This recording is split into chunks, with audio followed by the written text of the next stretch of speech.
All right, guys. Hey, good morning. Just quickly here this morning, I wanted to show you the biscuit method, which is technically a thing. I know once you learn it, it's not too hard. But the biscuit method is really similar to the muffin method, but we just do something a little different. So first thing is you always put your dry ingredients together. In here I have the flour, the 4 teaspoons of baking powder, the 1/4 teaspoon of baking soda, and a little bit of salt.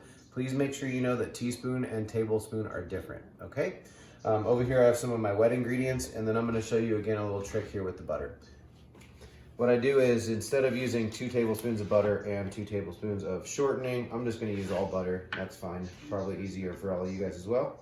And instead of using a pastry cutter, which I really don't have one of those at home, I'm gonna start by just trying to cut the butter up into small pieces, and that's gonna help.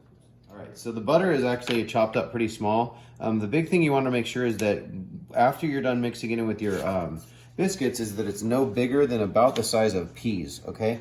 That's important. So it's kind of a good visual to think of. Just get most of that butter in there. And then basically you can get in there with your hands. You can use a pastry cutter. Just remember that the warmth of your fingers can melt the butter. We want to keep them in as big a pieces as possible. So once you kind of mash those in there, and this is feeling pretty good, kind of wipe it off your hands.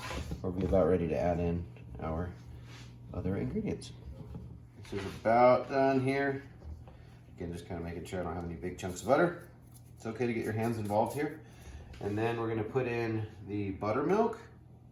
1 cup of buttermilk. If you have regular milk, totally fine. I'm sure you could even use water or something, but stick with that if you can. Some cheddar.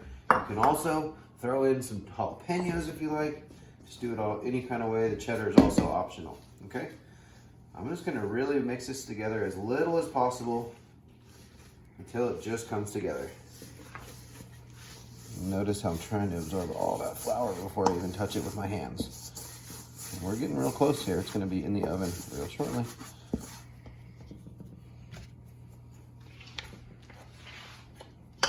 All right, ready to turn it onto a surface here.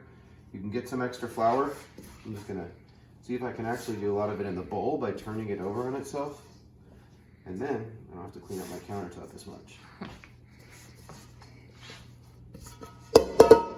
Yeah, and sometimes what I'll do is kind of spread it out and then flip it over, and that's going to expose any of that butter or buttermilk and kind of start absorbing the rest of that little bits of flour.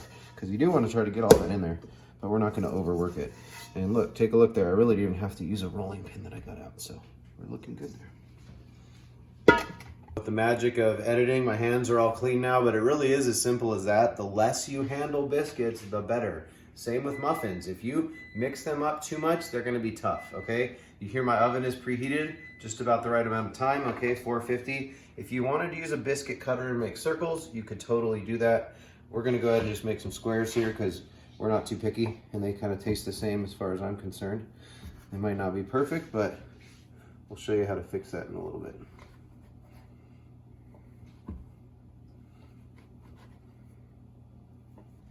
Okay, so take the pretty ones, we'll put them here. Another trick too is if you want softer biscuits, you kind of touch them or get them real close. If you want them crispier, you can give them a little more space in between, and then they will expand just a little bit as they're baking. If you got a few that don't look so pretty, we can just push this back together. Now again, the same thing, try not to overwork this dough.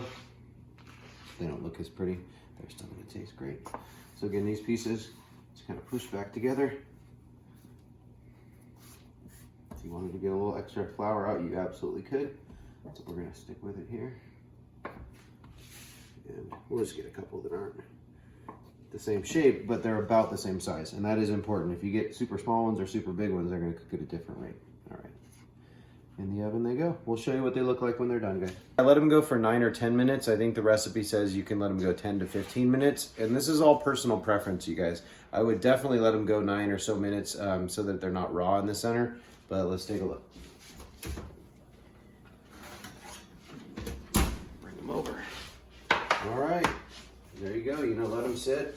While those are cooking for that 10 minutes, you can prepare your eggs, your ham, you can get anything else going. This will be sure to get the kids up, which mine are still sleeping, so we shall see.